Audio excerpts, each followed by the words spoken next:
Breaking news, the trade that we had all been waiting on finally happened as the Brooklyn Nets and the Philadelphia 76ers agreed to do a Simmons for Harden swap. So let's talk about it. What is going on, y'all? Faiz Sports Talk.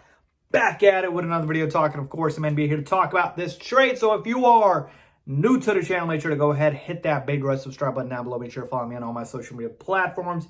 And as always, make sure you hit the bell icon. Let's get into it.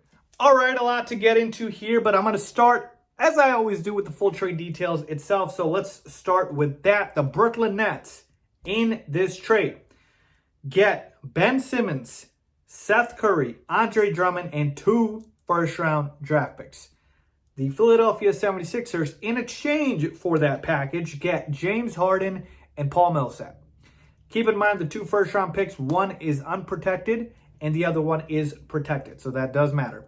All right, so those are the full trade details. And let me start by saying this. I am mildly surprised that this trade actually happened. The reason I say that is because I really did think James Harden wanted to stay with the Big Three in Brooklyn. And I thought this was more of Daryl Morey, his former general manager from Houston, making this trade happen, like forcing Brooklyn to make this trade. Like, I thought it was more Daryl Morey than it was James Harden. But we got word as we got closer to the deadline that James Harden actually does want out. He just didn't want to make his request public. So it actually happened. Let's talk about who won, who lost this trade. And I got to tell you, folks, I don't think there's a clear loser in this trade. I think both teams benefited. And I think that's important because we've seen some trades where I thought, there's been clear losers. We're talking about the Blazers, obviously making some boneheaded decisions. Even the Kings, really, with their trades as well. But in this one, I don't feel that way, because I think both parties kind of got what they want. Let's start with Brooklyn, okay? In exchange for James Harden, an older James Harden, who is maybe just not as good as he was in his Houston days, they were able to get Ben Simmons, Seth Curry, Andre Drummond, and 2 first-round draft picks. That's a decent haul for James Harden. That's the type of haul you get for a all-superstar level player like a James Harden. So right off the bat, the package quality in return was solid. And let's talk about Ben Simmons here. Okay, Ben Simmons, we know, obviously, I'm not the biggest fan of him, and he obviously needs to improve his shooting. He needs to shoot, period. But when we take a look at Ben Simmons, he brings to Brooklyn what they are missing in terms of defense. Obviously, playmaking was there with James Harden, but Ben Simmons is a very, very solid playmaker as well. But more importantly, Kyrie, KD can just do whatever they want with shooting the basketball. Ben Simmons is not going to ask to shoot. He's just going to do everything else.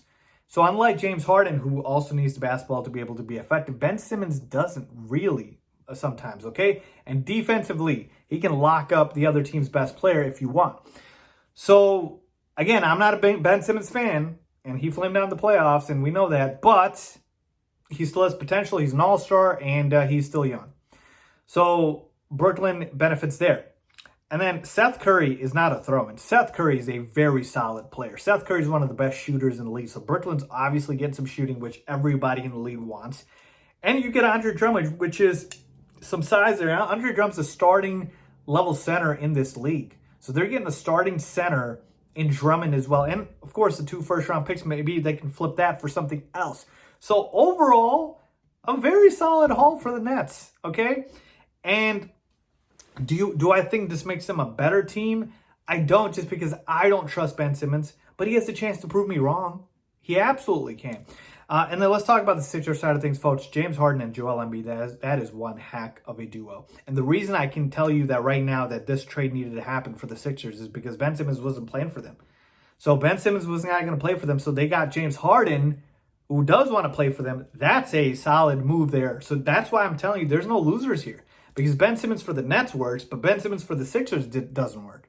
So we take a look at James Harden and Joel Embiid. This might be the best team in the Eastern Conference potentially, right? James Harden, Joel Embiid, that is one heck of a duo. So I love this trade for both sides, really. If I had to pick a winner, again, I'm not a fan of Ben Simmons, so I would pick a slightly lean towards Philly winning this trade because, again, Harden and Embiid, that's one heck of a duo. But I don't think Brooklyn lost this trade, and they got a very solid haul in return. So overall, can't wait to see. Eastern Conference has been shooken up. We've got the Nets, we've got the Sixers, we've got the Bucks, we've got the Heat, we've got the Bulls.